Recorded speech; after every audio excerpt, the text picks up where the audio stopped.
हरे कृष्ण। नमस्ते, प्रणाम सभी को। सबको प्रणाम, सबको नमस्ते। नमस्ते गुरु जी। सभी को मेरी आवाज आ रही है? जी गुरु राधे जी। राधे। ठीक है। राधे धन्यवाद। राधे गुरु जी। राधे राधे बड़ी बहन, दिव्यांशी बहन, आदरणीय ललिता बहन, आदरणीय लिपाक्षी बहन, प्रिय गरिमा बहन, प्यारी रुचि बहन, शशि बहन, दुष्मंता सर, शांति बहन के साथ प्रिक बहन और शमन भाई, सबको राधे राधे नमस्ते। गुरु जी। सभी को चलो, प्यारी बहना हमारी लिपाक्षी बहन प्रार्थना के साथ सत को प्रारंभ करवाओ। ठीक है। जी गुरु जी। हम सभी कमर गर्दन सीधी करेंगे, आंखें बंद, हाथ जोड़ेंगे,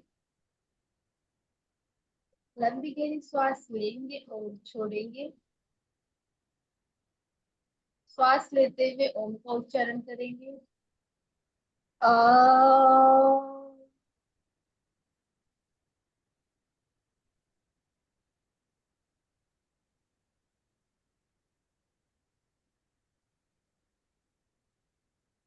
आ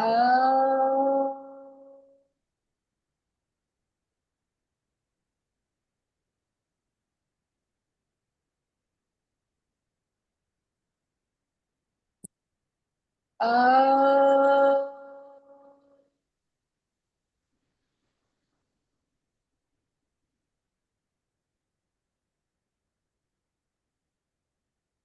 योगेन चित्तः सपदेन वाचा मलं शरीरस्य च वैदिकेन योपाकरोतं प्रवरं मुनीन् पतञ्जलिं प्राञ्जलिरानतोऽस्मि। ॐ शान्ति शान्ति शान्तिः।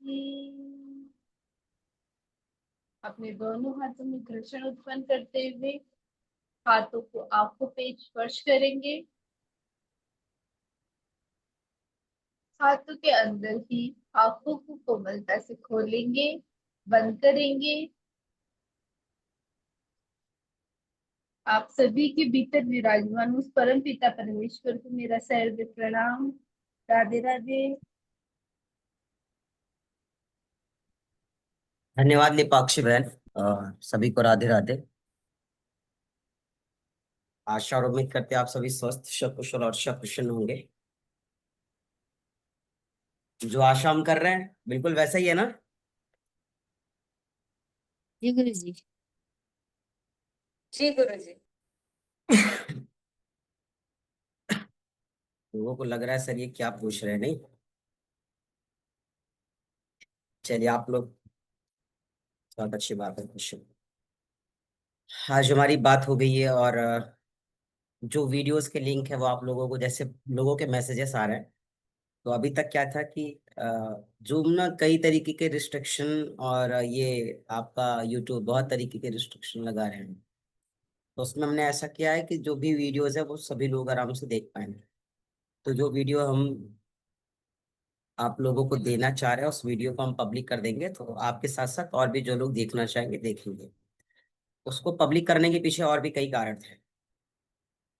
पब्लिक करने के पीछे उसका कारण ये है कि ठीक है, जो लोग सीखेंगे अच्छा है, और हमें जब भी फिर दोबारा बैच शुरू करनी रहेगी हम उसमें कुछ डिफरेंट कर देंगे, चेंज कर देंगे। और आपको तो पता है कि हर बार चीजें बदल ही जाती है, विषय वही रहता है, भाषा बदल जाती है, डेफिनेशन वही रहते हैं, शब्द बदल जाते हैं, यही तो होता है। तो ये चीज हम कर लिया करेंगे। और कॉपी कोई कितना करेगा, है कि नहीं? कॉपी करने से कुछ होता नहीं। कॉपी करने वाला कॉपी करेगा और रिसर्च करने वाला रिसर्च करेगा। तो वो तो एक विषय हो गया।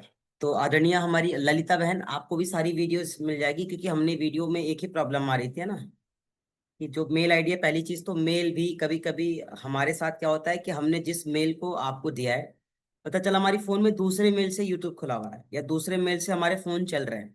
तो कभी कभी इस कारण से भी नहीं होता है, तो बहुत सी समस्याएं आती है। छोटी छोटी समस्याओं के लिए पूरी टीम को परेशान होना पड़ता है।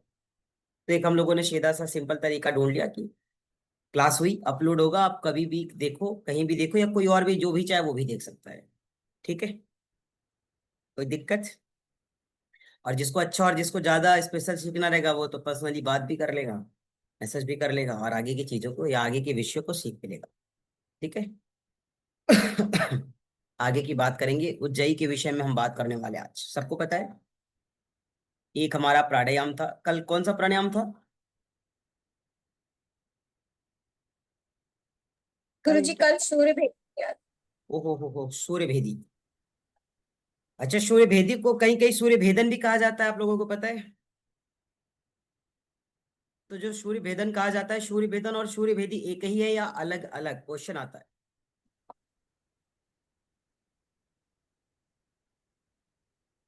अब दिव्यांशी बहन एक सोच रही ही है। है गुरुजी। हाँ भाई, दिव्यांशी बहन, सूर्य भेदन है ना? जी मैंने हाँ। अभी तक सूर्य भेदन कहीं नहीं पढ़ा है। आप मुझे 30 सेकंड दो, 30 सेकंड बस, मुझे चेयर से उठना पड़ेगा, 30 सेकंड।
आ, देखिए मैं आ गया और मैं भी आपको को 1 मिनट। अच्छा, मैं दिख रहा हूँ, ये बुक आप लोगों को दिख रही है? हे भगवान, अब दिख रही है? जी गुरुजी। जी गुरुजी। ठीक है। इसकी कोड क्या है? 841। ठीक है। ये सीबीएसई पैटर्न का बुक है। इसके कोड क्या है? 841 इसका कोड है। ठीक है। ये 12th की बुक है, आप सभी को दिख रही है यहाँ पे? हम्म। ठीक है। इसमें मैं आपको दिखाऊं, इसमें बहुत से लोगों के क्वेश्चन होते हैं, इसमें बहुत सी करेक्शन है। और ये सीबीएसई पैटर्न की जो बुक है, ये भी मिनिस्टर ऑफ आयुष एनसीईआरटी के अकॉर्डिंग ये बुक है। और आप सब पता है, हम सब बहुत एनसीईआरटी को बहुत अच्छा ही मानते हैं, सभी को पता है कि एनसीईआरटी की बुक्स वगैरह अच्छी है, एनसीईआरटी के जो भी सिलेबस है बहुत अच्छे हैं। इस एनसीईआरटी के बुक में ही सूर्य भेदन का वर्णन किया गया है। जहां हम सूर्य भेदी पढ़ रहे हैं, ये सूर्य भेद।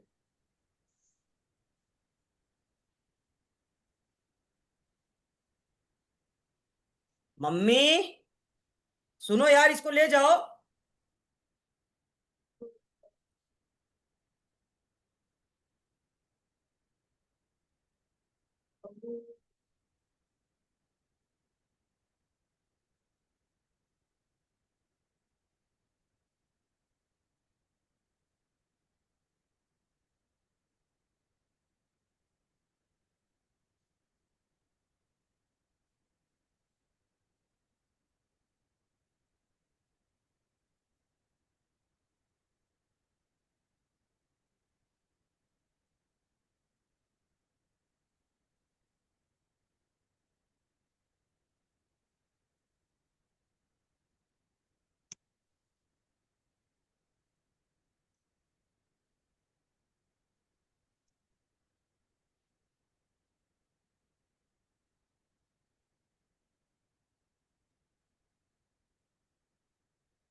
चलिए ठीक है। दरअसल हुआ क्या कि मैं उसे देख नहीं पाया, और फैन लगा रखी है मैंने अलग से, वो वायर पकड़ के खींच रहा है। हम उसे नहीं देखे वो कब आया, और खड़े खड़े वॉशरूम भी कर लिया। एक तो लाइन लगी हुई है, करंट है सभी जगह, वायर पकड़ के ही खींच लिया। दूसरा ये कि हम उसकी परछाई देखे, हम कहे ये कौन, किसकी परछाई है? मुझे लगा कोई बिल्ली या फिर कोई डॉग वगैरह आया है। और जब मैं ऐसे देख रहा हूँ तो तार खींच रहा है वो। सामने से देख लिया कि हाँ मैं, अब उसको पता है कि हाँ वही लोग होंगे जिससे हम मिलते हैं। अब वो कब आया मैं नहीं देखा। चलिए कोई नहीं, खैर कुछ हुआ नहीं है ना। हम यहाँ पे सूर्य भेदन पढ़ रहे हैं। जैसे दिव्यांशी बहन आपने कहा ना फर्स्ट टाइम सूर्य सूर्य भेदन। अब मैं आपको सूर्य भेदन दिखा भी देता हूँ। जैसे अब ये न लगे ना कि सर इस पुस्तक को मैंने देखा लेकिन इसमें सूर्य भेदन लिखा कहाँ है। मैं उस विषय को भी आपको दिखा देता हूँ। इसी में क्वेश्चन आता है। एक और इसमें करेक्शन है। जैसे हम लोग ताड़ासना इस तरीके से करते हैं ना सभी लोग। देखो कहीं कहीं ताड़ासना इस तरीके से, कहीं कहीं ताड़ासना इस तरीके से दिया हुआ है, ठीक है। अब वो पेज खुल गया है तो मैं आपको दिखा देता हूँ। देखो ये है पेज नंबर 203। ये दिख रहा है ताड़ासना, पेज नहीं नंबर 2। दिख रहा क्योंकि वो ब्लर होके आ रहा है आपके बैकग्राउंड की वजह से। एक मिनट, तो हटेगी कैसे बैकग्राउंड में वो भी चेक कर लेता हूँ। हमको इतना आता नहीं, आप सब मुझे पता नहीं क्यों हीरो बनाने पे तुले रहते हैं। रुक जाओ रुक जाओ रुक जाओ।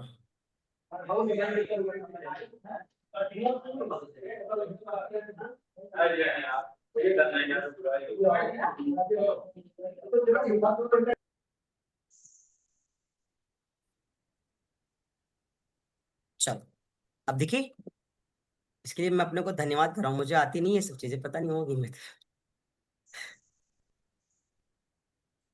लेकिन इसमें तो ज्यादा अच्छा लग रहा हूँ मैं। ओहो हो क्या बात है।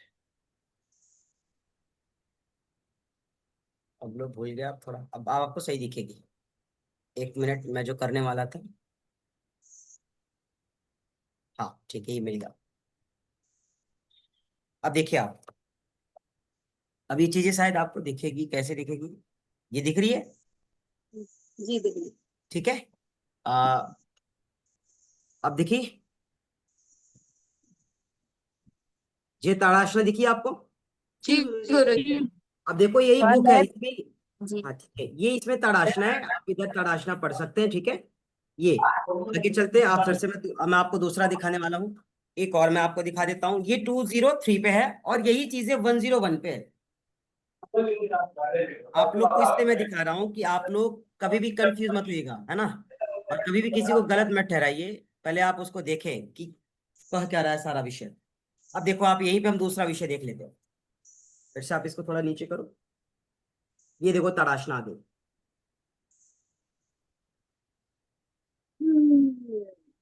ठीक है। साइड से यहाँ पे हमारी हाथ के तिलिया क्या है, खुली हुई है, चेक कर लो, ठीक है। लेकिन इससे एक फायदा हुआ, सबसे बड़ा फायदा पता है क्या। अभी तक हम केवल हिंदी में और संस्कृत में ग्रंथों को पढ़ते थे या फिर विषयों को पढ़ाते थे। लेकिन मेरी लाइफ में कुछ चेंज हुआ, अब मुझे इन विषयों को पढ़ना पड़ता है और इनको ही पढ़ाना पड़ता है। देखो चीजें वही है ना। अब यहाँ पे मैं आपको सूर्य भेदन दिखा देता हूँ, जिस सूर्य भेदी की हम प्रैक्टिस करने जा रहे हैं। मुझे 30 सेकेंड दे दो, मैं वो भी दिखा देता हूँ।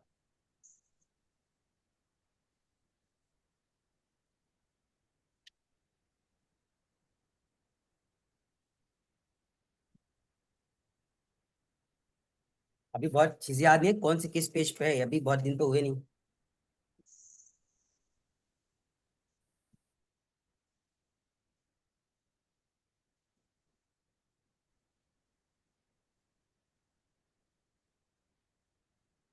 मिल गई।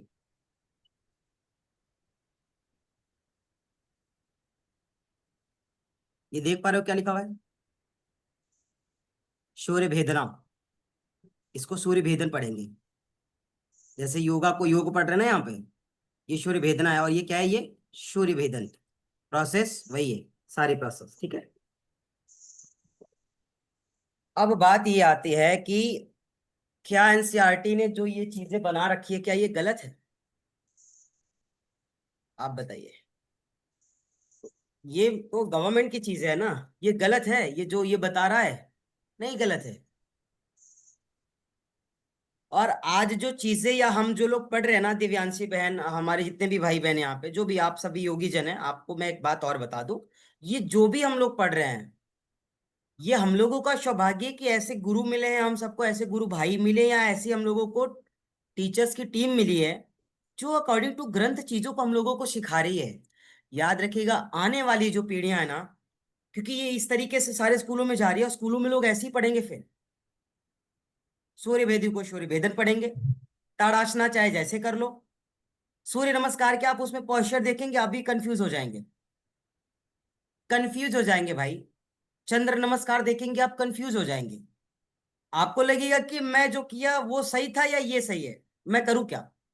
आप बहुत अच्छे ट्रेनर है, आप मास्टर करके गई, फॉर एग्जांपल रुचि बहन ने मास्टर किया, रुचि बहन गई स्कूल में पढ़ाने के लिए, 11 12 को ही पढ़ाएंगे भाई, आप मास्टर हो, आपको कोई भी स्कूल हायर कर सकता है, ठीक है। आप गए पढ़ाने के लिए, आपको ये सिलेबस मिला कि मैम आपको ये आपका बच्चों का सिलेबस है और आपको इसी के अकॉर्डिंग उनको पढ़ाना है। रुचि मैम क्या करेंगे जरा मुझे बताएंगे। आप तो वही सीख के गई हैं जो सच में वैदिक चीजें हैं, जो प्रमाणिक ग्रंथों के आधार पर आधारित है और जो प्रमाणिक वर्ड है, तो ये आप सीख के गई हैं। लेकिन यहाँ पे तो चीजें चेंज हैं, कहीं कहीं इसका प्रोसेस और जो मैटर है और जो पैटर्न है वो भी चेंज कर दिया गया है। आप क्या कहेंगे, हम गलत मानेंगे उसको? नहीं मानेंगे, वो गलत नहीं है। वो जो आज की बच्चों का लेवल है, जो आज चीजें जितनी उनकी जरूरत की है, जितना उनके लिए जरूरी है, उससे 0.1% ज्यादा या आगे या डेप्थ में नहीं गया। और जो आप सीख रहे हैं ना, हमने क्या कहा था, आप स्कॉलर्स हैं, आप रिसर्चर हैं, मैंने ये नहीं कहा ना कि आप प्रैक्टिशनर हैं। क्योंकि मुझे पता है आप जिस लेवल तक सीख के आ गए ना, ये लेवल अब कोई पकड़ ही नहीं रहा है और ना इस लेवल को कोई पकड़ना चाहता है। ना कोई शिक्षक भी इस लेवल पे जा करके अपनी शिक्षाएं या फिर अपनी ज्ञान को देना चाहता है। कारण क्या है, उसको लगता है कि ये हमारा कोर्स का पार्ट है, ये हमारा हिस्सा है और इतना ही मुझे देना है, मुझे ज्यादा नहीं देना है। और हम लोग उसी के लिए उसमें रह जा रहे हैं। तो जो चीजें आपको मिल रही है आप उसको समझिए, वो बहुत ही गहरा विषय है। और जैसे जो भी शिक्षक, चाहे मैं ही नहीं कोई भी हो, जो ग्रंथों के आधार पर आधारित विषय आपको पढ़ाए, याद रखना कि उसका कोई जोड़ नहीं, उसका कोई तोड़ नहीं और उससे ज्यादा कोई स्पेशल नहीं है ना। जैसे हमने क्यों कहा कि ये केवल प्रैक्टिस में आपके इस हफ्ते खत्म कर दूंगा। आपको पता है मैं चाहूं तो इस विषय को 1 महीना और ले जाता हूं, पता है ना, इस विषय को 1 महीना ले जा सकता हूं। क्यों? गरिमा बहन को पता है, शायद 1 2 कक्षाएं की है। एक एक सूत्र को हम डिफाइन करते चलेंगे। इसके सूत्र है ना, कल हम लोगों ने पढ़ा था, चले वातम चले चित्तम निश्चले निश्चलम भवेत, पढ़ा था, याद है आप लोगों को। इसी तरीके से एक एक सूत्र को हम पढ़ते चले जाएंगे, पूरा महीना खत्म हो जाएगा, पूरा का पूरा महीना खत्म हो जाएगा। लेकिन होगा क्या उससे, आप जितना डीप में जाना चाहेंगे जा सकते। और शायद दिव्यांशु बहन और गरिमा बहन को पता है, कल का एक सूत्र पढ़ करके, कल आप लोगों ने एक सूत्र पढ़ा था ना, दर्शन का एक सूत्र पढ़ा था, पूरे घंटे से ज्यादा उसमें खत्म हो गए थे। लेकिन मुझे, जब मैंने दोबारा उस वीडियो को देखा तो मैंने एक चीज नोटिस की, पता है क्या देखा? मैंने ये नोटिस किया कि जब सूत्र शुरू हुई तब से लेकर जब तक सूत्र खत्म नहीं हुए, आप सब ऐसे सुन रहे थे, आप सब न उठ के गए, ना विचलित हुए, ना कुछ न कुछ, तब ऐसे सुन रहे थे, ऐसे सुन रहे थे जैसे वो आपको बिल्कुल अट्रैक्ट कर चुका है, आपको पकड़ के रखा हुआ है। और यही तो हुआ था। तो वैसे ही ये प्राणायाम है, जिस प्राणायाम को कल आप लोगों ने बड़ा सरल तरीके से किया, बड़े ही सरल तरीके से किया, और बड़े सूक्ष्म रूप से उसका हम लोगों ने बेनिफिट्स एंड साइड इफेक्ट्स और किसको करना है किसको नहीं करना है पढ़ करके हम लोग वहीं पे बैलेंस कर दिया ना, वहां तक भी इनफ है। लेकिन as a scholar, as a researcher, वो भी बेसिक है। और यहाँ पे चले आएंगे तो ये सब तो कुछ नहीं है। तो मेरा कहने का तात्पर्य कि जो आपने सीखा है ना, बहुत ज्यादा सीखा हुआ है, बहुत अपर लेवल का है, उसका कोई लेवल नहीं, उसकी किसी से तुलना करनी ही नहीं है, ठीक है। तो कल का जो था प्राणायाम, उस प्राणायाम का क्या नाम था मुझे याद नहीं है,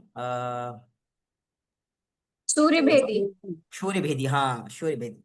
तो उसी सूर्य भेदी की बात कर रहे थे कि वहां पे सूर्य भेदी पढ़ रहे हैं और ये प्राणायाम कहीं कहीं सूर्य भेदन के नाम से आएगा। इंग्लिश में जो बच्चा फर्स्ट टाइम पढ़ेगा, जो योग से नहीं जुड़ा है, वो बोलेगा सूर्य भेदना। हम बोलते हैं ना मकरासना, भुजंगासना, शलभासना, कौन बोलता है? हम लोग ही तो बोलते हैं, बोलते कि नहीं। आज हम सब भुजंगासना करेंगे, चलो हम सब कोबरा पोज करेंगे, ये तो सही है, चलो समझ में आता है कि कोबरा पोज है ना, हम सब कोबरा पोज करेंगे। हम सब भुजंग आसना करेंगे, हम सब मकर आसना करेंगे, हम सब सिद्धासना करेंगे, तो वैसे जब कोई प्रेशर आता है, जब उसे पढ़ेगा वो, या फिर जिसने 11th 12th में लिया योगा, कंपलसरी तो है नहीं, ऑप्शनल है, जिसने लिया उसने पढ़ा, और वहां पे क्या पढ़ेगा वो, सूर्य भेदना पड़ेगा शशि बहन। क्यों? क्योंकि वो कभी सूर्य भेदी से परिचित हुआ ही नहीं है, तो सूर्य भेदना ही तो पड़ेगा ना। और कोई एक शिक्षक मिला तो उसको क्या पढ़ाएगा, सूर्य भेदन ही पढ़ाएगा। कि जिस तरीके से योगा को हम योग पढ़ रहे हैं, उसी तरीके से यहाँ पे सूर्य भेदना नहीं है, क्या है वो, सूर्य भेदन। लेकिन अकॉर्डिंग टू ग्रंथ जाएंगे आप, प्रामाणिक ग्रंथों पे आधारित जो ग्रंथ है, और उसमें जो प्रामाणिक शब्द है वो क्या है, सूर्य भेदी। मनीष और मनीषा में फर्क नहीं है। हाँ दिव्या सर। और दिव्यांशी में फर्क नहीं है। तो उसी तरीके से यहाँ पे सूर्य भेदन, हाँ योगा, सूर्य भेदन और सूर्य भेदी में फर्क है। जो पैटर्न है उसमें आप फर्क महसूस कर लो, बहुत सामान्य प्रोसेस। ठीक है, यहाँ पे तो आपको होल्ड करने के लिए बताया जा रहा है, कैपेसिटी के अकॉर्डिंग होल्ड करना है। सूर्य भेदी में आप होल्ड कर रहे हैं तो मैक्सिमम तब तक होल्ड करें जब तक कि पसीने ना होने लगे। ठीक है, पसीनों, हाथ हमारा पसीनों की अनुभूति ना कर पाए, हाथों में पसीना जब तक ना होने लगे। ठीक है, तो हम तो यहाँ पे पढ़ रहे, लेकिन वहां पे न तो पसीने की बात कही गई है, न उष्ण की बात कही गई है, न बहुत ज्यादा होल्डिंग पे फोकस किया गया है, कुछ नहीं। लीजिए और रोक लीजिए और छोड़ दीजिए, फर्क नहीं है तो फर्क। गुरुजी, हम लोग को जो बुक मिली थी ना योगकुलम से, उसमें भी सूर्य भेदन ही लिखा हुआ है। ठीक है, अच्छा है, अगर वो मिली थी तो अच्छा है, तो आप लोगों ने पढ़ा होगा। भ्रम एवं उपभ्रंश रूप, हाँ ठीक है। तो हमने कहा कि अगर आपने उस योग कुलम की बुक को देखा और वहां पे सूर्य भेदन लिखा हुआ था, तो प्रैक्टिस के टाइम आपने कभी क्वेश्चन किया टीचर से? नहीं किया, क्यों?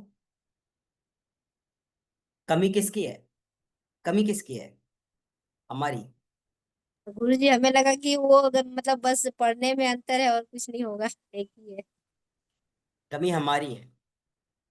और एक शिक्षक के तौर से देखा जाए तो जो ईमानदार शिक्षक हैं आपसे ज्यादा, उनकी भी कमी है। क्यों? क्योंकि आप तो अभी योगी के विषय में गीले मिट्टी हो ना, आपको जिधर डाइवर्ट किया जाएगा उधर आप हो जाओगे ना, क्योंकि आप सामने वाले को ही तो सही मान रहे हो ना। ये तो सामने वाले का ही उतना ही उत्तरदायित्व होता है। खैर, सामने वाले पे किसी पे हमें कटाक्ष ऑब्जेक्शन या कोई ऐसी चीजें नहीं करनी है। तो ये कमी हमारा है, दोष हमारा है रुचि बहन, हमारे भीतर वो कंठा, हमारे भीतर वो उत्कृष्टता, और हमारे भीतर वो जिज्ञासा नहीं रही जिस तरीके से कोशिश करें। जैसे कल दिव्यांशी बहन की जिज्ञासा है बीच बीच में ना, ऐसी तड़प, ऐसी इच्छा शक्ति दृढ़ थी कि मतलब बिना हैंड रेज करे और बार बार, है ना। और आपको पता है दिव्यांशी बहन के क्वेश्चन ने 10:30 बजा दिए थे। सर सर बस बस सर, एक और क्वेश्चन, लास्ट क्वेश्चन। ये व्यक्ति के मन में कब आता है? जब वो सजगता के साथ कक्षा करता है, जब वो पूरा ध्यान से सुनता है, तब उसमें पता चलता है कि हमने क्या सुना है और क्या हो सकता है, क्या नहीं हो सकता है। कुछ लोगों को लग रहा होगा, कह रहे दिव्यांशी क्यों लेट करवा रही हो भाई, इस तरीके के क्वेश्चन जाने दो, लेकिन वो तो दिव्यांशी के ही भाव जानेंगे ना, कि हमारे भाव में क्या उत्सर्जन हो रहा है। और आप जिस तरीके की एनर्जी क्रिएट करना चाहते हैं, आपकी बॉडी आपको वैसी ही एनर्जी क्रिएट करके देती है। आप सोचते क्या है, ये उस पर डिपेंड करता है।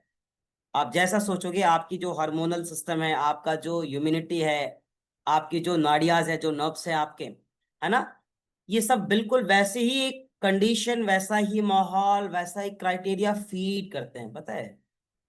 अच्छा सोचना केवल प्रारंभ करो, आपकी बॉडी में वैसी एनर्जी फ्लक्चुएट करने लगेगी। गुरुजी आज मुझे भी ऐड कर लो योग दर्शन की क्लास में। अच्छा ठीक है, कर लेंगे। तो वैसे ही एनर्जी क्रिएट होने लगती है। आगे चलिए, एक विषय तो हो गया था हमारा, जो कल का विषय था। अब हम आज के विषय पे चलेंगे। आज का विषय हमारा है उज्जाई। ठीक है, अब इसी उज्जाई को अभी इसमें आप इस बुक में देखेंगे, उज्जई है। क्या है? उज्जई। हिंदी में भी कहीं कहीं जब इसकी मतलब, ये तो इंग्लिश में है इसका सिलेबस, लेकिन जिसको नहीं पता है, अगर मान लो हिंदी वर्जन भी कोई मंगाता है तो उसमें उज्जई लिखा हुआ है। लेकिन ग्रंथ वाली जैसे वैसी चीजों में देखिए, पढ़िए, इसमें तो क्या है, उज्जाई,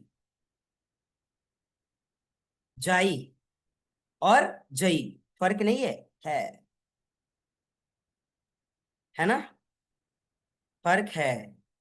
अब आते हैं उज्जयी पे। हम सब केवल ये समझते हैं कि जो उज्जयी है, थायराइड, पैराथायराइड, टॉन्सिल, गले के रोग, गले में खराश, इन्हीं सब चीजों के लिए होता है, यही मानते हैं। उज्जयी का बेनिफिट क्या है?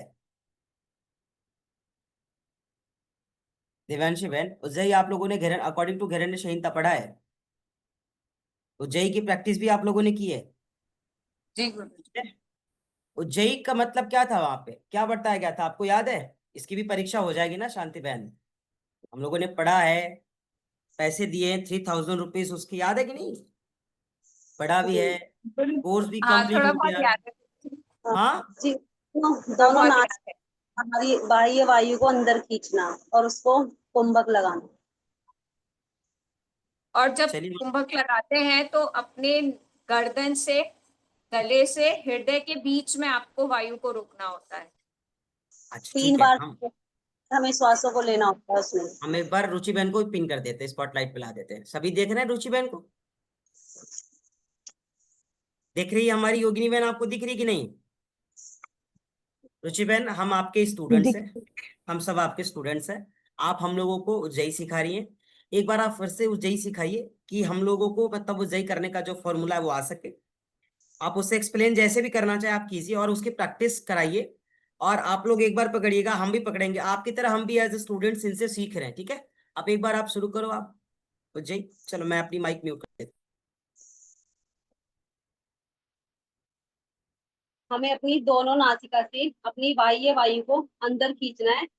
3 बार हम इस प्रोसीजर को करेंगे। सबसे पहले हम अपने टमी में वायु को खींचेंगे, उसके बाद हमें अपनी चेस्ट में वायु को भरना है, और उसके बाद हमें अपने कंठ में भरना है। जितना हम होल्ड भर सकते हैं उतना भरेंगे। उसके बाद थोड़ी देर के लिए हम रुकेंगे, 1 से 2 सेकंड, जितना भी हम अपनी कैपेसिटी के अकॉर्डिंग रुक सकते हैं। तो थोड़ी उसके बाद थोड़ी सी वायु को हम बाहर छोड़ेंगे। फिर से एक बार गले को चौक करते हुए हल्का सा गले से आवाज करेंगे, भले ही वो किसी और के पास आवाज ना जाए, हमें ही सुनाई दे। गले को चौक करके धीरे धीरे करके हम अपने अपनी ठुड्डी को अपने छाती से लगाएंगे। इस तरीके से मैं एक बार प्रोसीजर करके दिखाती हूँ। इशारों के साथ मैं आपको बताऊंगी। सबसे पहले मैं अपने टमी में वायु को भरूंगी।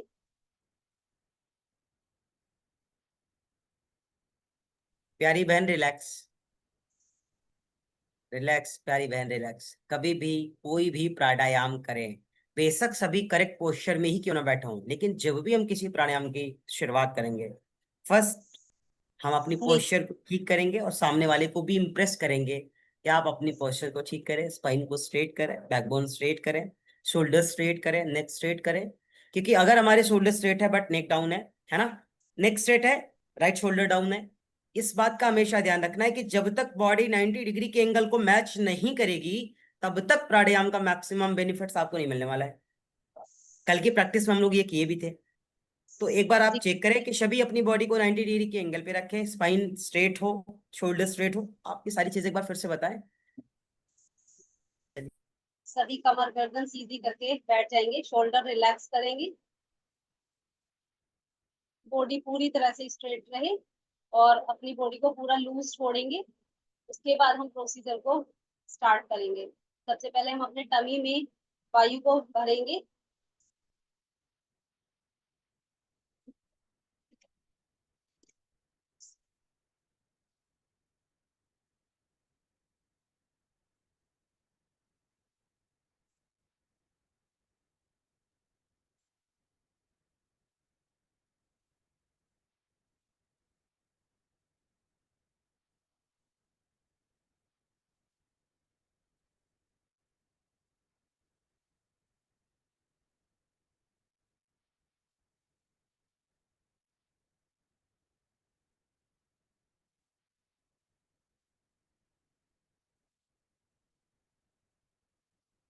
इसके बाद हम धीरे धीरे करके अपने श्वास को सबसे पहले अपने कंठ से बाहर निकालेंगे, फिर चेस्ट से, और उसके बाद अपने टमी से रिलीज कर देंगे पूरी ब्रीथ।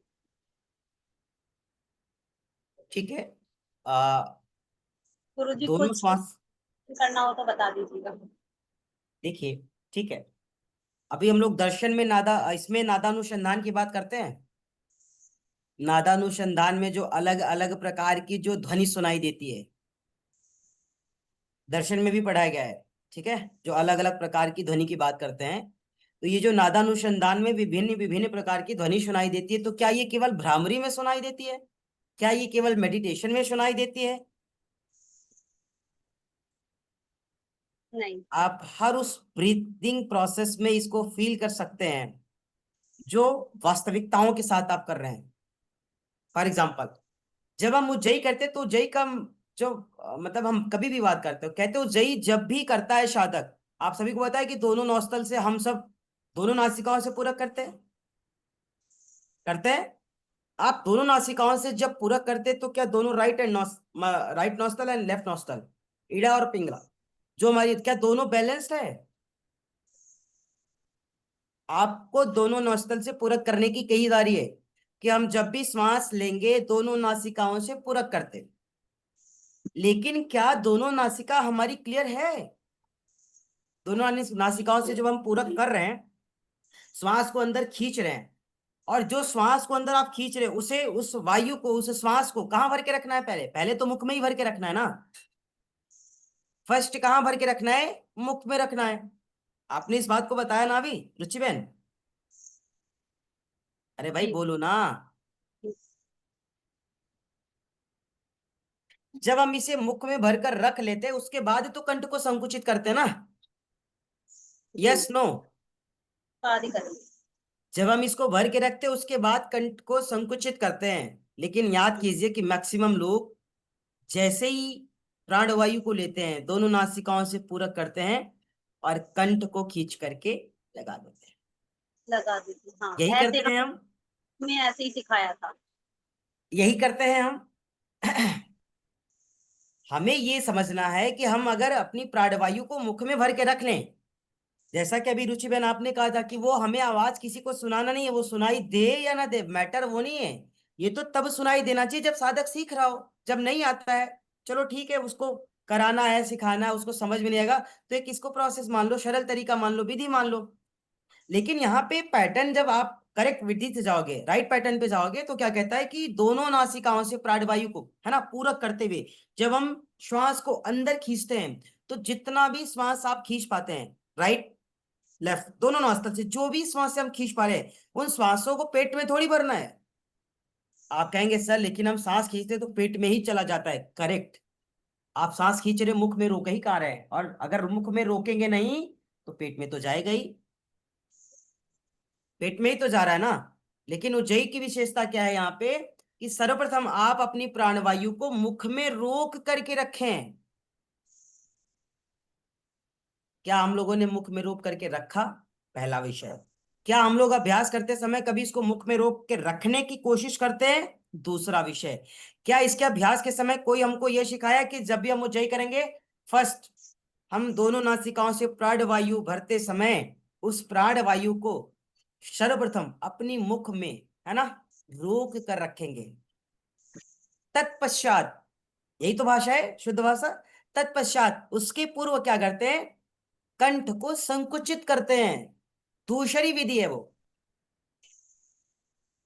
शशि बहन, आप क्वेश्चन मत करना कि आप तो मेरी ऐसे ही कक्षा की हुई हो, है ना, एग्जाम में, तो कि सर आप एग्जाम में तो ऐसे कराए थे। तो वहां ढेर सारे लोग रहते हैं, ये इतना ज्यादा ग्रंथ और दर्शन के हिसाब से नहीं बताना है, क्योंकि उनकी दर्शन चक्षुएं ऑलरेडी खुली रहती है। सब एग्जाम के पर्पज से आते हैं और मन करता है कि बस एग्जाम दे और भागे, है ना।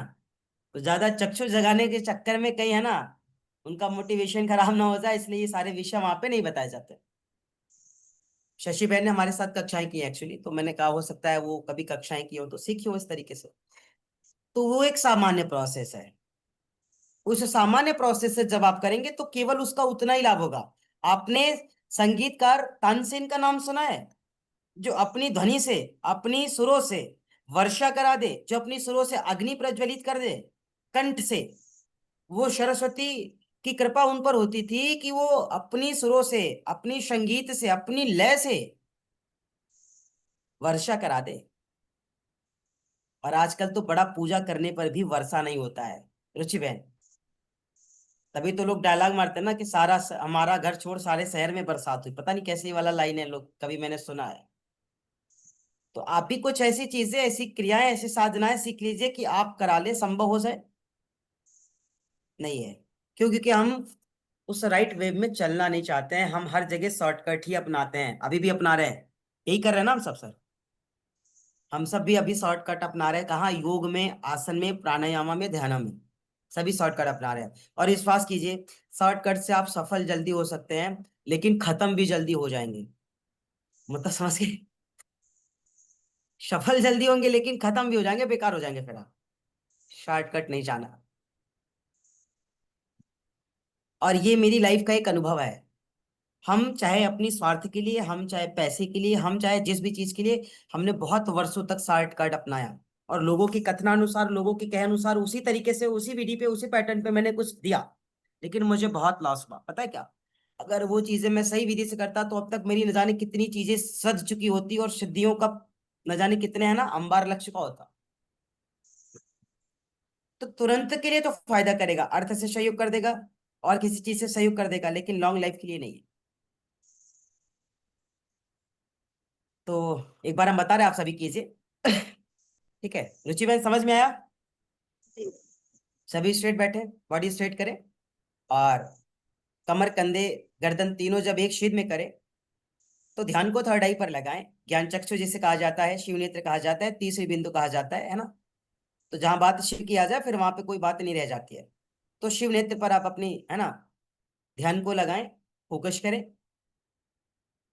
शरीर को बिल्कुल शिथिल छोड़ दीजिए, एकदम हल्का फील कीजिए, महसूस कीजिए कि आपका शरीर बिल्कुल शिथिल है, आपका शरीर बिल्कुल हल्का है, आप बिल्कुल रिलैक्स है।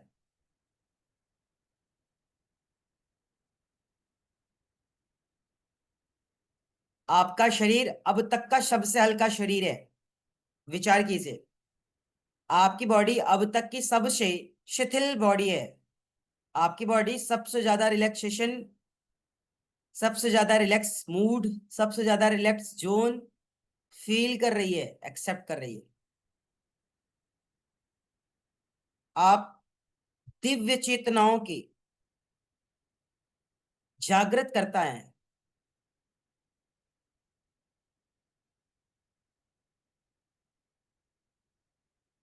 बहुत नॉस्टल से इनहेल,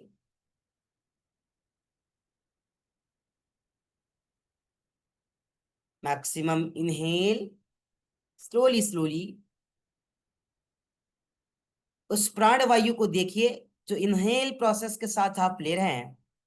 देखिए उस प्राणों का कलर कैसा है, उस प्राणों का लेंथ कैसा है, उस प्राणों का आयाम कैसा है, उसका विस्तार कैसा है।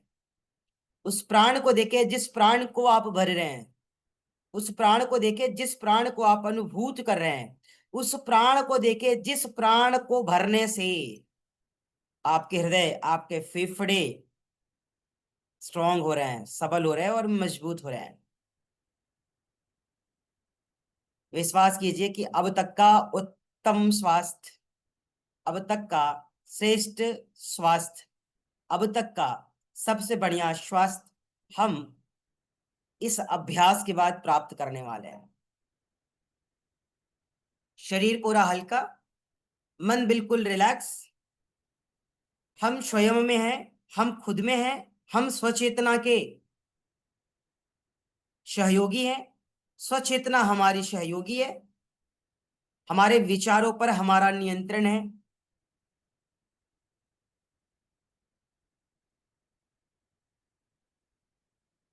एक्सेल, शून्य, अशून्य, नगण्यता, शून्यता, अज्ञानता, शब्द।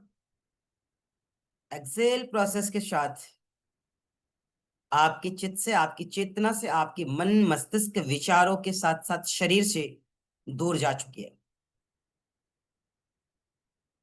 अब एक बार फिर से लंबी गहरी सांस लेके छोड़ दीजिए आराम से, और खुद को अनुभूत कीजिए कि हम कौन है और हम किस लिए बैठे हैं।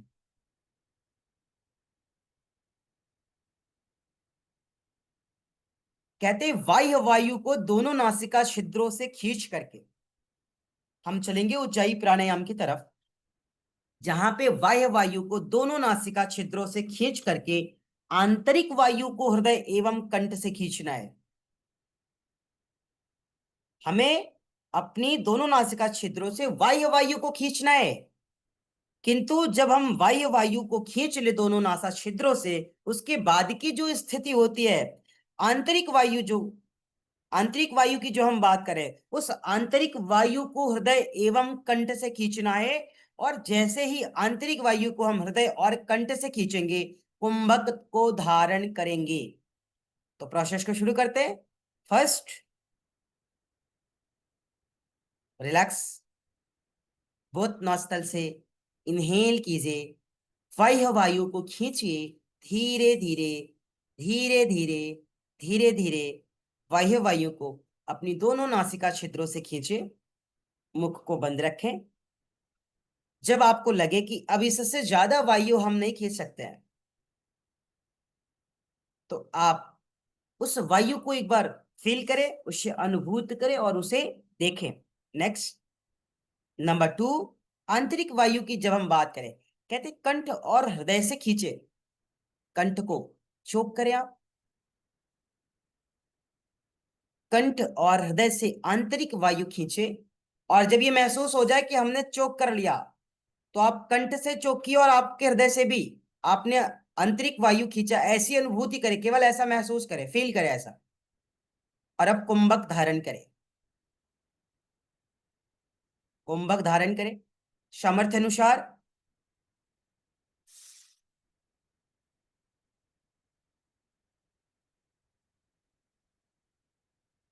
फिर मुख का प्रक्षालन करें,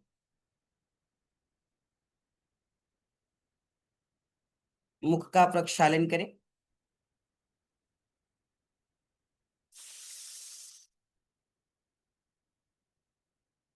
अब आप विधि पूर्वक जालंधर बंद लगाएं, चिन को चेस्ट लगाएं, जालंधर बंद लगाएं।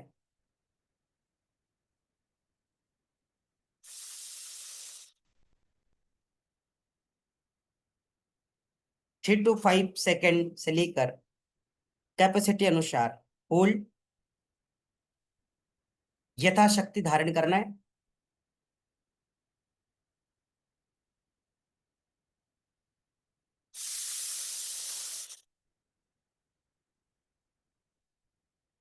यथाशक्ति रोकना है।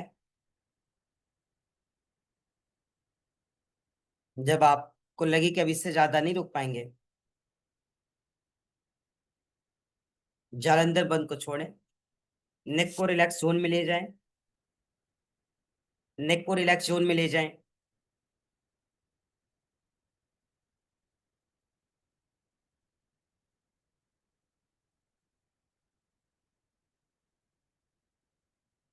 राइट नॉस्ट्रल को क्लोज कर, लेफ्ट से एक्सलेशन।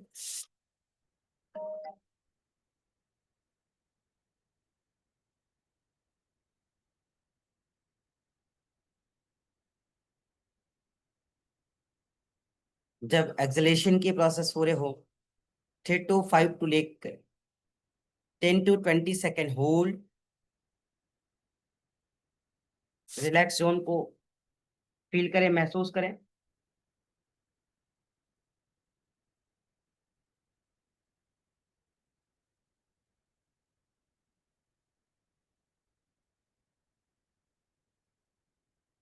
Okay, very good. अब बोथ नॉस्ट्रल से इनहेल एक्सेल करें, वन टाइम, बोथ नॉस्ट्रल से इनहेल एक्सेल।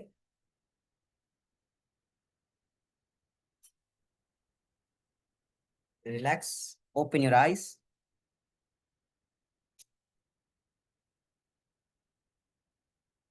रिलैक्स होइए। एक ये प्रोसेस है, इस प्रोसेस को उज्जाई कुंभक कहा जाता है। हम लोग उज्जाई प्राणायाम करेंगे ना अभी, ये उज्जाई कुंभक है। क्यों? आपने देखा कि जब हमने कहा कि हम बाह्य वायु को दोनों नासिका छिद्रों से यथाशक्ति सामर्थ्य अनुसार भरते हैं, किसको? बाह्य वायु को। और जब भी वायु को हम लें, हमें इस बात का तो सर्वप्रथम पता ही होना चाहिए कि दुष्मंता सर, हम बाह्य वायु ले रहे हैं या आंतरिक वायु, एक्सटर्नल वायु को ले रहे हैं, या इंटरनल वायु? क्योंकि हम सब अभी तक केवल एक्सटर्नल वायु की बात करते हैं, इंटरनल वायु की बात नहीं करते। करते हैं सभी एक्सटर्नल की बात करते हैं। तो इस प्रैक्टिस में आपको दो चीजों पर फोकस करनी है। फर्स्ट, हम जिस प्राण वायु को ले रहे हैं वो इंटरनल है या एक्सटर्नल, वाय है या आंतरिक, पहला। दूसरा, आपने देखा कि जैसे हम बाह्य वायु को खींचते हैं, सेकेंड प्रोसेस में यहां पे आंतरिक वायु को धारण करने की बात कही गई है। अलग से खींचने की बात नहीं कही गई, उसे स्वीकार करे, धारण करे उसे। धारणा ध्यान समाधि की बात करते हैं ना वहां पे अष्टांग योग में। यहाँ पे धारण करना है, अलग से नहीं खींचना है। शोक कीजिए, फील करिए। धारण, इसलिए यहाँ पे धारण शब्द को प्रयोग किया गया है, प्रमाणिक शब्द है धारण। तो फर्स्ट प्रोसेस के बाद आप सेकेंडरी, हम उसको क्या करेंगे, धारण करेंगे। एक्सेप्ट कीजिए, फील कीजिए, स्वीकार कीजिए, चुप करें और फिर आगे बढ़ जाए। और वहीं पे फिर कुंभक की बात कही गई, तो उज्जयी कुंभक कहलाता है। और ये जो उज्जयी कुंभक होती है, आपको पता है, कहते हैं जो साधक जालंधर बंद लगा करके विघ्न रहित यथाशक्ति प्राण वायु को धारण करके इसका अभ्यास करता है, यथाशक्ति की बात कही गई है, तो उससे जो साधक अपने कार्यों में सिद्धि हासिल नहीं कर पा रहा, जिस साधक के कार्य सिद्ध नहीं होते हैं, तब ये ऐसी क्रिया है, ये ऐसा प्राणायाम है कि साधक के ऐसे कार्य जो कभी पूर्ण ही नहीं हो सकते हैं, वो कार्य भी सिद्ध हो जाते हैं। दो लोगों का मिलन हो रहा है, आंतरिक और बाह्य, एक्सटर्नल इंटरनल। और बात किसकी कर रहे हैं, प्राणवायु की बात कर रहा है।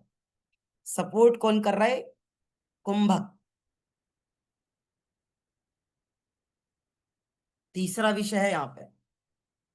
और जो साधक का कफ रोग कभी दूर ही नहीं होता है, जिड़ कभी दूर ही नहीं होता है, वात कभी दूर ही नहीं होता है, कांत मतलब काशिक बीमारी वो भी कभी दूर नहीं होता है, आंत हो, अमाशय हो, अग्नाशय हो, पलीहा हो, ये सब जो भी है ना, ये सब जन्म मरण के बंधन में जो हमें बांध करके हमेशा पल पल तिल तिल कर मारते रहते हैं ना, छोटी छोटी बीमारी और विकारें, ये बीमारी और ये विकार है, ये व्याधियां हमेशा के लिए नष्ट हो जाते हैं। केवल थायराइड, पैराथायराइड और टॉन्सिल नहीं सही होता है, और न केवल गले की आवाज मधुर होती है। यह है उज्जाई का लाभ। और हम सब केवल उतना ही पढ़ते हैं, इसलिए उतना ही अभ्यास करके रह जाते हैं। यहाँ पे एक शब्द हमने बताया, क्या कहते हैं, इससे बड़े से बड़ा कार्य भी सिद्ध हो जाता है। जो कार्य कभी सिद्ध नहीं होता वो भी सिद्ध हो जाता है। तो जिस तानसेन की मैंने बात कही थी, है ना, संगीतकार की, वो क्या था उनके पास, वो अपनी सर संगीत की ध्वनि से अग्नि प्रज्वलित कर दिया करते थे। तो ये तो कार्य की सिद्धि ही हुई ना। वो अपनी संगीत से वर्षा, मतलब ऐसा संगीत की वर्षा होने लगी, ये तो कार्य सिद्धि ही तो हुई। तो ये एक ऐसा अभ्यास है कि बड़े से बड़ा और रुका से रुका कार्य भी सिद्ध हो जाता है। लेकिन यहाँ पे क्या कहते कहते उज्जाई प्राणायाम की जब हम बात करते हैं, कहते दोनों नासिकाओं से पूरक करते हुए श्वास को खींचना, इतना तो सबको पता है। लेकिन दोनों नासिकाओं से जिस श्वास को हम खींच रहे हैं, जहां पूरक कर रहे हैं, हमें यही नहीं पता होता है कि वो दोनों नासिकाओं से हम सही तरीके से पूरक कर पा रहे हैं या नहीं। हमने सब लोगों को कहा कि हम सब पूरक करेंगे, ठीक है, पूरक हम सब ने किया, लेकिन क्या दोनों नासिका से हमारा पूरक 100% सही हुआ? आप लोग बता दीजिए, आपको पता होगा। हो सकता है एक ज्यादा गति के साथ चल रहा हो, एक जाम हो, एक का बैलेंस ठीक हो, शशि बहन, एक कई दिनों से जाम चल रहा हो। तो हमने तो कह दिया दोनों नासिका से पूरक करेंगे, लेकिन पूरक आपने किया, किंतु क्या पूरक हुआ? और जब पूरक सही से नहीं हुआ, तो क्या आपने पूर्ण रूप से बाह्य वायु को लिया? नहीं। तो जब तक पूर्ण रूप से बाह्य वायु को आप नहीं ले पाएंगे, है ना, एक्सटर्नल वायु को आपने नहीं लिया, फिर आप रियल इंटरनल वायु को कनेक्ट नहीं कर पाएंगे। आ रही बात समझ में? तो जो लोगों को लगता है कि उज्जाई में नौस्तल की क्या भूमिका है, क्यों बार बार नाड़ी शोधन की बात कही जाती है, क्यों बार बार अनुलोम विलोम की बात कही जाती है, क्योंकि पूरक रेचक तो हम नौस्तल से ही कर रहे हैं ना। तो कम से कम ये तो सही रहे ना, ये तो बैलेंस रहे ना, ईड़ा पीड़ तो हमारी बैलेंस रहे ना। दूसरा, जब वायु को मुंह में रखने की बात करते हैं, तो जब, अब एक उज्जाई हो गया, उज्जाई कुंभक की मैंने बात कही है ना, इसके पूर्व में उज्जाई की बात करते हैं। कहते हैं जब आप दोनों नासिका से प्राणवायु को खींच करके एक विधि को पूरा करते हैं, उसे रोक करके मतलब कुंभक करते हैं ना वहां पे, तो जब सेकंड पैटर्न में जाते, दूसरी विधि में जाते हैं जहां पे आपने मुख में श्वासों को रोक करके रखा है, उससे आगे बढ़ने की मैं बात कर रहा हूं। तो जब आप मुख में से आगे बढ़ते हैं, कहते हैं वहां पे जब हम कंठ को संकुचित करते हैं, कंठ को तो संकुचित करते ना, ये यही तो करते ना। लेकिन अगर आपने प्राणवायु को अपनी मुख में बांध करके रखा हुआ है या रोक करके रखा हुआ है, कुंभक क्या हुआ है, तो यहाँ पे इसे संकुचित करना है, तो आवाज वहां पे आए या ना आए, ध्वनि जो है उस ध्वनि को महसूस करें। एक बार में नहीं होगा, 2 बार में नहीं होगा, 3 बार में नहीं होगा, लेकिन जब रोज करेंगे, 3 बार 5 बार करेंगे, 3 दिन 5 दिन करेंगे, 7 दिन 10 दिन करेंगे, तो ये होने लगेगा। और फिर आप मुख में प्राणवायु को है ना रोक करके, जब कुंभक के साथ, उसके बाद सेकंड पैटर्न में जहां पे कंठ को चोक करने की बात की गई, जब आप उसे कंठ को अपनी संकुचित करते ना, तो स्वतः ही ध्वनि सुनाई देती है, स्वतः ही ध्वनि उत्सर्जित होती है, और स्वतः ही ध्वनि को आप महसूस करते हैं।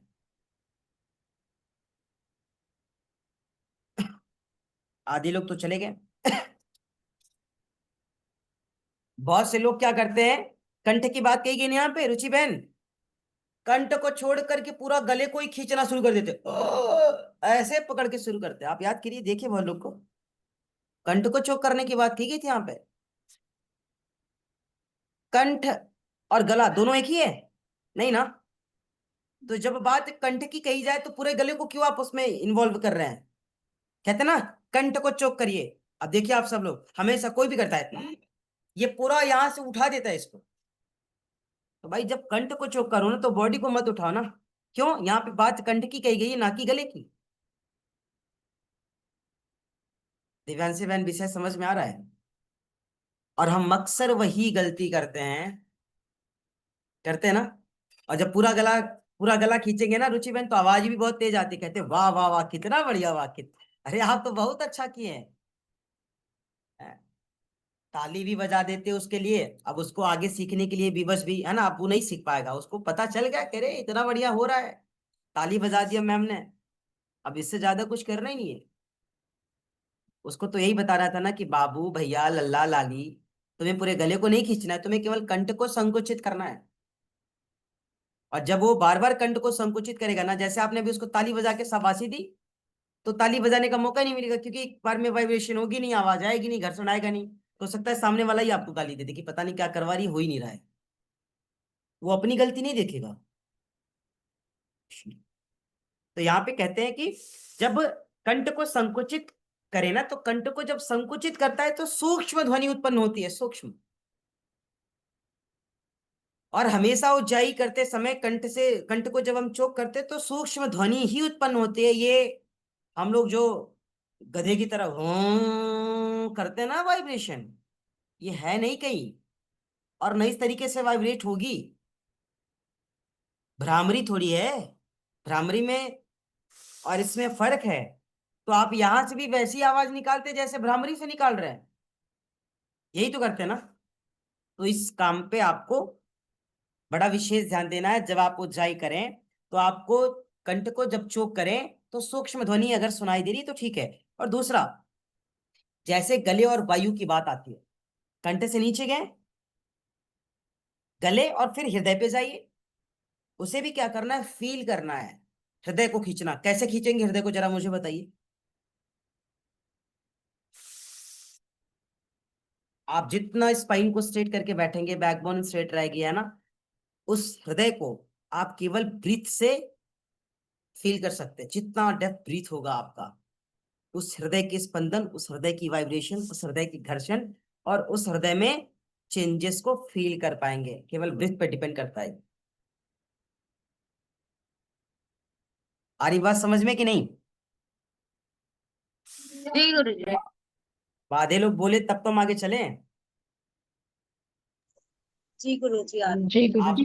आप बोलेंगे नहीं, हम बता देते। जैसे हमने बात कही ना यहाँ पे रुचि बहन की, गले से और हृदय से, तो प्रश्न ये बनता है ना, सर गले से श्वास खींचेंगे कैसे? अरे भाई कैसे खींचेंगे, हमने तो कह दिया गले और उसको एक बार सांस खींच चुके हैं। नासिका से श्वास खींचने की बात हो तो सही हो, इस गले में छेद कहाँ है कि हम नाक से मतलब नहीं छोड़ करके इससे गले से सांस खींचेंगे? गरिमा बहन, प्रश्न नहीं बनता है। यहाँ तो छिद्र है ना, हम सांस खींच रहे हैं नासापुट से।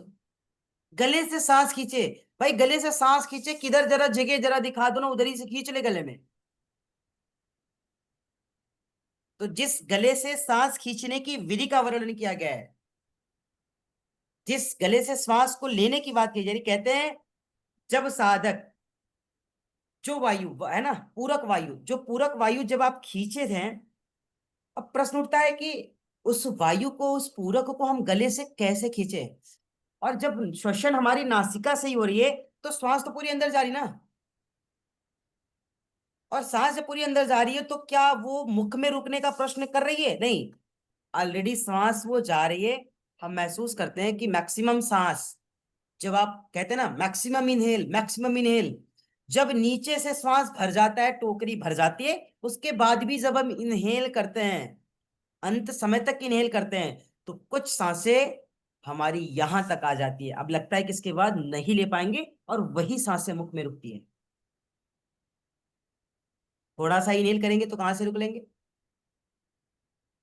सूक्ष्म इनहेल करेंगे तो क्या रुक पाएंगे? वो तो गई, अंदर चली गई। तब तक करिए ना जब तक कि धीरे धीरे धीरे धीरे धीरे धीरे धीरे धीरे सीना उभर न जाए और लगे कि अब ज्यादा हो रहा है। तो फिर अब यहां से धीरे धीरे अब लगे कि अब पूरा भर गया, अब तो आ नहीं सकता है। और जहां पे उसको अनुभूत करे वहीं पे उसे होल्ड कर दीजिए, उसे रोक दीजिए। वही है श्वास आपने मुख में रोका। दूसरा, कहते हैं इस विधि में जब हम ऊंचाई से खुद को कनेक्ट करते हैं, तो जो संकुचन की क्रिया, जिसमें कंठ को संकुचित करने की बात कही गई ना, उस कंठ को संकुचित करते समय एक जो सूक्ष्म ध्वनि की आप अनुभूति करते हैं, सूक्ष्म ध्वनि को जो आप महसूस करते हैं, या एक सूक्ष्म ध्वनि जो आपकी श्वासों के माध्यम से आपको सुनाई दे रहा है, उसे आप जब स्वीकार कर लेते हैं, उसे आप जब एक्सेप्ट कर लेते हैं, तो वो सूक्ष्म ध्वनि भी अंदर ही होती है, ना कि बाहर होती है। और बाहर होगी तो बाहर वालों को सुनाई देगी, अंदर होती है इसलिए बाहर वालों को वो सुनाई नहीं देती है। इसलिए यहां पे एक शब्द प्रयोग किया गया है, सूक्ष्म ध्वनि की बात। तो उस सूक्ष्म ध्वनि को हम क्या करते हैं? फील करते हैं, महसूस करते हैं। और हम लोग क्या करते हैं? बाहर में चिल्लाते हैं, जोर जोर से चिल्लाते हैं ना, कोई बुरी बात नहीं, वो वैसे ही चिल्ला सकते हैं जैसे लोग जीवन भर अनुलोम विलोम करते हैं, लेकिन बाद में केवल उनका दोस्त 6 महीने नाड़ी शोधन करके अपने आप को उनसे ज्यादा अच्छी जगह पे लेके चला गया, तो जिंदगी भर अनुलोम विलोम ही कर रहे हैं, वो 6 महीना में केवल नाड़ी शोधन करके अपनी कई चीजों को साध लिया। तो फर्क वही है। जीवन भर आप उज्जाई करना चाहते हैं, वो सही है। उज्जाई कुंभक के साथ, इस विधि के साथ जब आप उज्जाई का अभ्यास करते हैं, जो अकॉर्डिंग टू ग्रंथ हो, चाहे वो हठ प्रदीपिका कह रही हो, हठ योग प्रदीपिका कह रही हो, है ना, आप अगर उसके अकॉर्डिंग जाएंगे तो सारी चीजें बिल्कुल डिफरेंट है, अपोजिट है। दूसरा एक बात और जो आवाज, जो ध्वनि आप महसूस कर रहे हैं ना, अगर इसको सही विधि से डेली करें, और यहाँ पे कहते हैं ना 3 बार उज्जई करना है, 2 बार उज्जई करना है, यहाँ पे काउंटिंग की बात नहीं कहेगी 3 बार करना है कि 5 बार करना है। यहाँ पे समयावधि है, आपको 10 मिनट इसका अभ्यास करना है, 5 मिनट इसका अभ्यास करना है, 20 मिनट आपको इसका अभ्यास करना है। 20 मिनट में आप 2 बार प्रोसेस को कर लो, 20 मिनट में आप 3 बार प्रोसेस को कर लो, 10 मिनट में आप 3 बार कर लो। ये आपके ऊपर डिपेंड करता है। क्यों?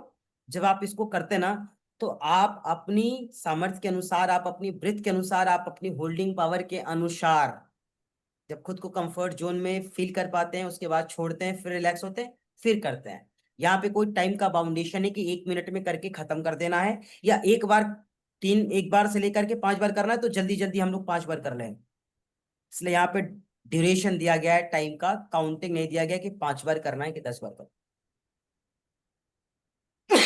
बात समझ में आ रही कि नहीं? आगे चले। जी गुरु। जो साधक, इसमें कुछ चीजों का ध्यान भी रखना है। कहते हैं जो साधक स्वभाव से बहुत अधिक अंतर्मुखी होते हैं, जो साधक स्वभाव से बहुत, मतलब बहुत ही, क्या होते हैं ना सर उसको, क्या बोलते हैं, जरा बड़ा अच्छा भाषा उसका, हम मासूम कह लो, या फिर कोई कोई ऐसा होता है ना जो बहुत, उसका स्वभाव बड़ा ही सरल होता है, उसको थोड़ी ऊंची आवाज में ही बोल दोगे ना तो वो, उसको थोड़ा कड़ा भी बोल दोगे ना तो वो बहुत हो जाता है उसके लिए। तो जो भावुक होते हैं, हाँ भावुक शब्द है, भावुक, जो भावुक होते हैं, जो अंतर्मुखी होते हैं, किसी भी चीज को दो दृष्टिकोण से नहीं अपितु तीन दृष्टिकोण से देखते हैं। क्यों? क्योंकि एक सामान्य व्यक्ति का स्वभाव है कि केवल देखना, एक अच्छे व्यक्ति का स्वभाव है दोनों पहलुओं से देखना, और एक श्रेष्ठ व्यक्ति का स्वभाव है तीन पहलुओं से देखना। जो हम लोग कहते हैं ना, एक सिक्का का दो पहलू है ना, तो दो नहीं तीन पहलू है, एक हेड है एक टेल है, और एक सिक्का स्ट्रेट है, खड़ा है। खड़ा ही तो रहते, कभी कभी नचा दो देखो खड़े के खड़े रह जाते हैं।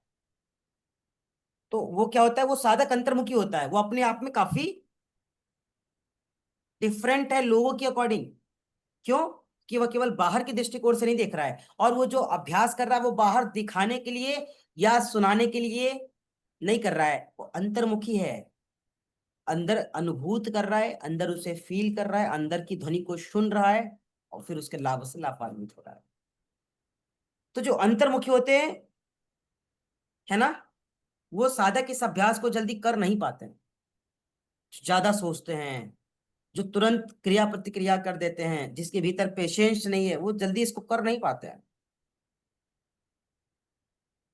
जो बहिर्मुखी होते हैं वो भी नहीं कर पाते हैं। आप कहेंगे सर करता कौन है? केवल साधक ही इसका अभ्यास करता है।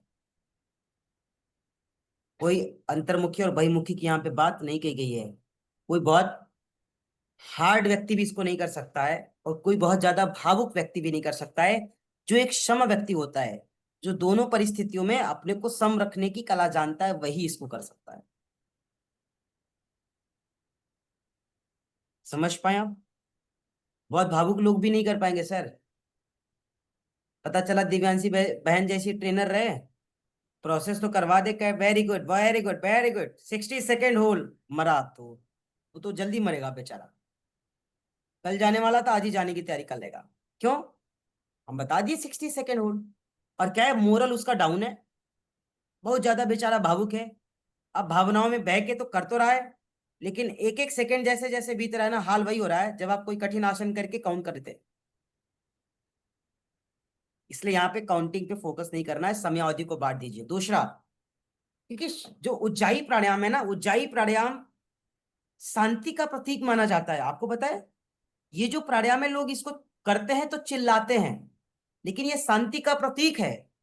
जितना आपका मन शांत होता है इसको करने से, जितना आप आंतरिक रूप से शांत होते हैं, आंतरिक रूप से मजबूत होते हैं ना, उससे कहीं ज्यादा बाह्य रूप से आप मजबूत होते हैं, बहुत स्ट्रांग होते हैं। क्यों? क्योंकि आप आंतरिक आवाज को सुन पा रहे हैं, आप आंतरिक ध्वनियों को सुन पा रहे हैं। और आंतरिक ध्वनि तथा आंतरिक आवाज को हम तभी सुन पाते हैं, या तो मेडिटेशन करें, या किसी बहुत अच्छी संगति में रहे और हमारा ध्यान लग जाए, तभी हम आंतरिक ध्वनि को सुन पाते हैं। लेकिन इस अभ्यास में जितनी बार आप अभ्यास करते हैं, आप आंतरिक ध्वनि को सुन पाते हैं। आ रही बात समझ में कि नहीं?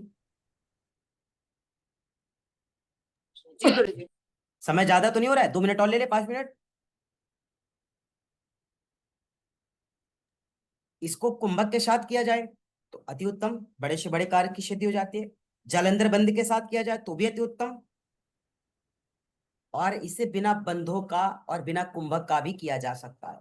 फ्रेशर के लिए, बिगिनर के लिए, जो नया सीखने वाला है, जो नया करने वाला है, बिना बंध के और बिना कुंभक के इसे सीख सकता है। वो सीखने का प्रोसेस है, और अगर वो चाहे तो कर भी सकता है। डेली रूटीन में उसको वो कर भी सकता है, केवल सीखने के लिए नहीं। क्यों? क्योंकि जो कुंभक वाला प्रोसेस है ना, ये जो कुंभक वाली हम लोग बात कर रहे हैं, ये बिगनर के लिए और फ्रेशर के लिए नहीं है, ये स्कॉलर्स के लिए और रिसर्चर के लिए, जैसे आप लोग। ये विषय आप किसी नए फ्रेशर, चाहे वो डीवाईटी का स्टूडेंट्स हो, चाहे पीजी डीवाईटी का हो, या एमए का हो, जब आप उसके सामने रखेंगे तो उसके लिए विषय नया है। एमए वाला बहुत कुछ जानता है क्योंकि डीवाईटी पीजी डीवाईटी को शायद पढ़ चुका है, लेकिन जो डायरेक्टली डीवाईटी डिप्लोमा वगैरह कर रहा है, उसको ये चीज समझ में ही नहीं आएगी। तो उसको बिना कुंभक, है ना, बिना बंद के उसको केवल ऊंचाई की बात बताई जाती है और ऊंचाई सिखाई जाती है। ये बात बिल्कुल वैसी है जहां पे हम कपाल भांति की बात करते हैं, है ना, पार्ट ऑफ षट क्रिया कपाल भांति, है ना, क्लींजिंग प्रोसेस, है ना, इंटरनल बॉडी क्लीनिंग प्रोसेस। लेकिन और डेप्थ में जाएंगे तो क्या, अगर स्कॉलर है तो पार्ट आप कपाल भाती, डायमेंशन आप कपाल भाती, चलेगा आगे। तो वो विषय यही है, ये डेप्थ में जाने वाला विषय। और ये फ्रेशर के लिए नहीं है, बिगिनर के लिए नहीं है, इंटरमीडिएट के लिए है। और आप इंटरमीडिएट नहीं हो, आप स्कॉलर हो, रिसर्चर हो, इसलिए आपको तो ये अच्छे से सीखनी है। ठीक है, दो चीजें और। ऊंचाई का अभ्यास करते करते कहते कभी कभी अगर हमें बैठने में प्रॉब्लम है बैठने में प्रॉब्लम है, बैठने में ज्यादा देर तक बैठ नहीं पा रहा है, तो आप इसे खड़े होकर के भी कर सकते हैं और इस तरीके से लेट करके भी कर सकते हैं। आ रही बात समझ में? इसे लेट करके भी किया जा सकता है। जो व्यक्ति बहुत ज्यादा पीड़ित है, बहुत ज्यादा परेशान है, तो वो वज्रासन में भी बैठ के कर सकता है, जरूरी नहीं कि वो सिद्धासन में ही बैठे। ठीक है, सुन पा रहे कि नहीं? और जब भी करना है मंद मंद गति के साथ ही करना है, गति के साथ नहीं, मंद मंद गति के साथ करना है। हमारे गले में बहुत ज्यादा प्रॉब्लम, पता है क्यों? क्लासेस हमारी औकात से ज्यादा हो रही है, बहुत ज्यादा हो रही है। और ये जो बच्चों की, जब से मैंने ये फिलॉसफी और लेक्चर शुरू कर दिए ना, 3 3 4 4 बैच, ये जो 4 पीरियड लेना पड़ता है ना, केवल फिलॉसफी, और इतना जोर जोर से चिल्लाना पड़ता है ना, लगे तो होते हैं, वो स्पीकर भी होता है, वो सुनाई देता नहीं, फर्क पड़ता नहीं। 100 100 बच्चों की बैच होती है, 150 150 बच्चे की, वो कोई फर्क नहीं पड़ता है। और ये मेरे लिए लग रहा है घातक है, बड़ा ज्यादा। हालांकि मुझे पैसा तो मिलेगा, लेकिन जब से मैंने ज्वाइन किया ना, बहुत परेशान हूं। गला बिल्कुल, इसको रिलैक्स मिल ही नहीं रहा है। गुरु जी। ठीक है, हाँ। तो आप लोग ये मत सोचिएगा कि सर आप, आपका गला खुद खराब है। देखो, मेरे जो सामर्थ्य है उससे कहीं ज्यादा हम है ना काम कर रहे हैं, इसलिए ये थोड़ी सी समस्या है। और आपको भी हम जब कोई चीज बताते सुनाते तो हम भूल जाते हैं कि हमारा गला सही है कि खराब है, एकदम चलते चले जाते हैं ना, भाव में ही तो बह जाते हैं ना। लेकिन आप लोगों के लिए अच्छा है, केवल आराम से तो सुनते हैं, आनंद आता है। तो ये हमारा उज्जाई है, उज्जाई को आपने नोट कर लिया है, ठीक है। इसको प्रैक्टिस कीजिएगा। जो चीजें नहीं समझ में आएगी आके हमसे पूछ लीजिए, ठीक है। तो आज के लिए इतना ही, और हम सब शाम में दर्शन की शक्ति में जुड़ेंगे। आज हमारी दर्शन की शक्ति में रुचि बहन भी इंटरेस्टेड है ना, तो हम बात कर लेते हैं, बोल देते हैं टीम से कि रुचि बहन को है ना कांटेक्ट करेंगे। तो ठीक है, आज के लिए इतना ही। हम लोग फिर इस प्रैक्टिस को आगे बढ़ाएंगे और इस सप्ताह इस प्रैक्टिस को खत्म करेंगे, ठीक है। ठीक है ना। और खत्म करने के बाद ऐसा नहीं कि कक्षा खत्म कर देंगे, जो आगे के विषय उसको सिखाएंगे, फिर उसके लिए एक जो फाउंडेशन है या जो प्राणायाम का एक है ना टॉपिक की खत्म नहीं, वो क्लियर हो जाए। और जिसको उससे आगे सीखना है, थोड़ा और डेप्थ में जाना है, स्वागत रहेगा उसका मेरे पास, है ना, उसके लिए कक्षाएं ओपन है। ठीक है। हाँ, तो ठीक है, आज के लिए इतना ही। फिर हम सांझ के बाद फिर प्राणायाम वालों को कल मिलेंगे, और दर्शन वालों को शाम को मिलते हैं, मतलब शाम तो हो ही गया, मतलब रात्रि को मिलते हैं। हरे कृष्ण। राधे। सबको